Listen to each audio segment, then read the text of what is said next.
வணக்கத்துடன் ஒரு காப்பி டம்ளரை கொண்டு வந்தால் எழுதுவார். இதுல இயக்குனர் எனக்கு சொல்ல வேண்டிய அவசியமே கிடையாது. இதப்பா கலைஞர்கிட்ட இருந்து வந்தது படிச்சிருந்தாலே போதும். நான் என்ன பண்ணணும், ஏது பண்ணணும், எல்லாத்தையும் ஒரு தெளிவா உட்கார்ந்து எழுதணும். எனக்கு மிகப்பெரிய ஆச்சரியம். பன்முகம் கொண்டு எப்படி ஒரு மனிதன் வாழ முடியும்? ஒரு அரசியல் தலைவர் அரசியல் தலைவராக இருக்கலாம், ஒரு தொழிலதிபர் தொழிலதிபராக இருக்கலாம், ஒரு எழுத்தாளர் எழுத்தாளராக இருக்கலாம். ஆனால் கலைஞர் அவர்கள் தன்னுடைய கால் சுவட்டை பல்வேறு இடங்களில் பதித்து விட்டு வந்திருக்கிறார். நாடகங்கள், அவர் எழுதிய நாடகங்கள் எந்தென்று மேடையேற்றப்படுகிறதோ கலைஞர் இருக்க போகிறார்.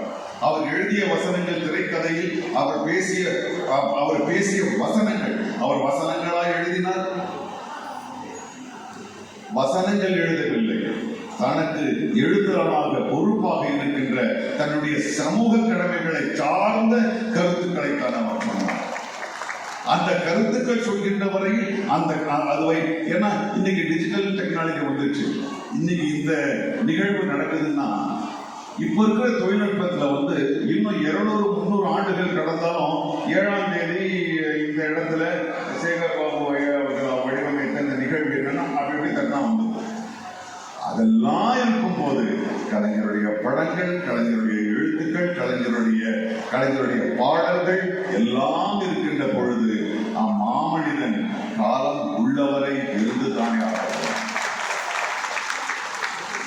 ஆக அவர் வாழ்ந்த காலகட்டத்தில் அவர் போட்ட திட்டங்களில் என் வாழ்க்கையில் முன்னேறி அவருடைய வசனங்களை பேசி இருந்தேன் என்கின்ற பெருமையோடு இந்த மேடையில் நான் அமர்கின்றேன். அவருக்கு வயதில்லை, உங்கள் எல்லோருக்கும் இருக்கும், எனக்கும் ஒரு 6 வயது கடந்திருக்கலாமே அப்படி என்று தோன்றிருக்கும். அவர் எண்களுக்கு அப்பாற்பட்டவர். அப்படித்தான் நான் பார்க்கின்றேன். 100 அல்ல, 200 அல்ல, 300 அல்ல, 1000 வருடங்கள் ஆனாலும் அவர் காலம் உள்ளவரை நம்முடைய மனதிலே இருந்து கொண்டிருப்பார். நாம் கற்றுக் கொடுக்கின்ற, நாம் உருவாக்குகின்ற அடுத்த தலைமுறையிலும் அவர் இருப்பார்.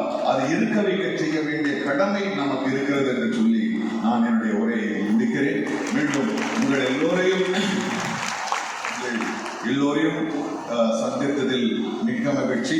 மீண்டும் இவ்வளவு அழகாக ஒரு மன அழுத்தம் இல்லாமல் நேர்த்தியாக இந்த வடிவமைத்த இந்த நிகழ்வை உடைமைத்த தம்பி சேகர்பாபு இருக்கும்,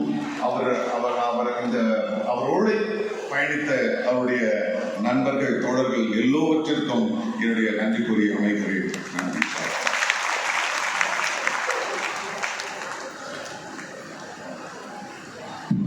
காலம் உள்ளவரை வாழ்பவர் இல்லை கலைஞர், அவர் காலத்தையே வென்றவர் என்று புகழுரை தந்த அன்பு அண்ணன் நாசர் அவர்களுக்கு மனமார்ந்த நன்றிகளை தெரிவித்து அடுத்ததாக புகழுரைக்க வருகிறார் திரையுலகின் மூத்த நடிகர்